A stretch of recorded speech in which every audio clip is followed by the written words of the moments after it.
दोस्ती। बच्चों का खेलने में ज़रा भी दिल नहीं लग रहा था। फैज़ान उनके ग्रुप का सबसे ख़ास मेंबर था। वो पिछले कई हफ्तों से खेलने नहीं आ रहा था। आज भी वो नहीं आया तो बच्चे दुखी होकर घास पर बैठ गए। निहाल ने कहा, मुझे नहीं लगता कि फैज़ान अब कभी हमारे साथ खेलने के लिए आएगा। करमू काका बता रहे थे कि उसके पापा का प्रमोशन हो गया है, वो एक बड़े ऑफिसर बन गए हैं।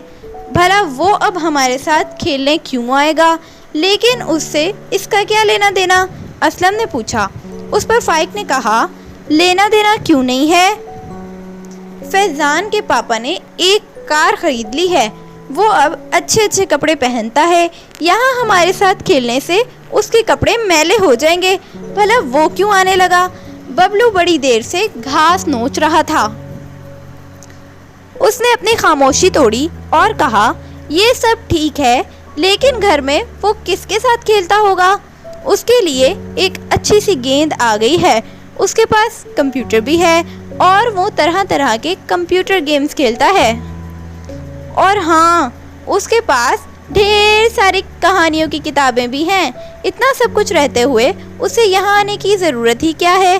क्यों ना हम खुद किसी दिन उसके घर चलें? वामक ने बबलू की बात का जवाब दिया। हाँ, ये ठीक रहेगा। वामक की बात पर सबने इत्तेफाक किया। दूसरे दिन मौका पाकर वो सब फैज़ान के घर जा पहुँचे। उस वक्त वो घर में अकेला ही था। करमू काका बाहर फूलों को पानी दे रहे थे। अपने दोस्तों को देखकर फैज़ान फूला न समाया, लेकिन अगले ही पल वो उदासी से कहने लगा, मैं रोज़ाना तुम सबके साथ खेलने आना चाहता हूँ, लेकिन मेरे मम्मी पापा ने मुझे उसके लिए मना कर दिया है।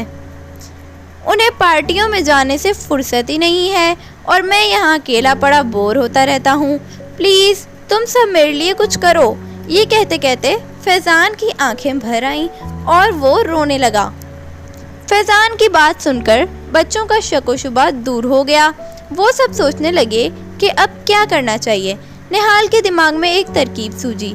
जब उसने अपनी राय जाहिर की तो सब खुश हो गए। फिर सब बच्चों ने मिलकर उस पर मशवरा किया और फैज़ान को खुदा हाफिज कहते हुए लौट गए। दूसरे दिन फैज़ान ने देखा कि उसके मम्मी पापा कहीं जाने के लिए तैयार हो रहे थे।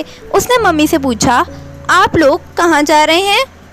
एक पार्टी में जा रहे हैं बेटा, तुम अपना ख्याल रखना और बाहर नहीं जाना, चुपचाप घर में ही खेलना। और हाँ, करमू काका को तंग मत करना।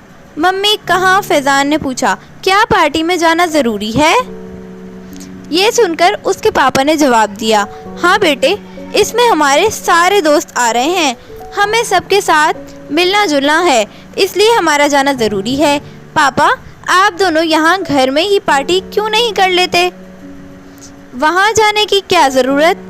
फैज़ान ने कहा। ये सुनकर उसके पापा को बड़ी हैरानी हुई। उन्होंने उसे प्यार करते हुए कहा, भला हम घर में अकेले पार्टी कैसे कर सकते हैं? इसके लिए हमारे सभी दोस्तों का होना ज़रूरी है, इसलिए तो हम वहाँ जा रहे हैं। मौका पाते ही फैज़ान ने अपनी बात कह दी। पापा, जब आप दोनों घर में अकेले पार्टी नहीं कर सकते तो मैं भला यहाँ अकेला कैसे खेल सकता हूँ? मेरे भी तो दोस्त हैं जिनसे मैं मिलना चाहता हूँ, उनके साथ खेलना चाहता हूँ और खूब सारी बातें करना चाहता हूँ, लेकिन आप तो मुझे बाहर निकलने ही नहीं देते। मैं घर में बंद होकर नहीं रहना चाहता। इतना कहते कहते फैज़ान का गला रुंध गया और वो रोने लगा। उसके मम्मी पापा को अपनी गलती का एहसास हुआ। उसकी मम्मी उसके पास आई और उसके सर पर हाथ फेरते हुए बोली, हमसे बड़ी भूल हो गई बेटा, आज से तुम रोज़ अपने दोस्तों के साथ खेलोगे। तभी करमू काका ने आकर कहा, फैज़ान बेटा, आपके दोस्त बाहर खड़े हैं, आपका इंतज़ार कर रहे हैं। इतना सुनकर वो बाहर की तरफ दौड़ा। बच्चे दोहरी खुशी के साथ खेल रहे थे क्योंकि आज उनके ग्रुप का ख़ास मेंबर उनके साथ खेल रहा था। अगर आपको ये स्टोरी अच्छी लगी हो तो लाइक कीजिए, कमेंट कीजिए, शेयर कीजिए और मेरे चैनल को सब्सक्राइब कीजिए। मिलते हैं आपसे एक न्यू वीडियो के साथ। तब तक के लिए अपना ख्याल रखिएगा। अल्लाह हाफिज़।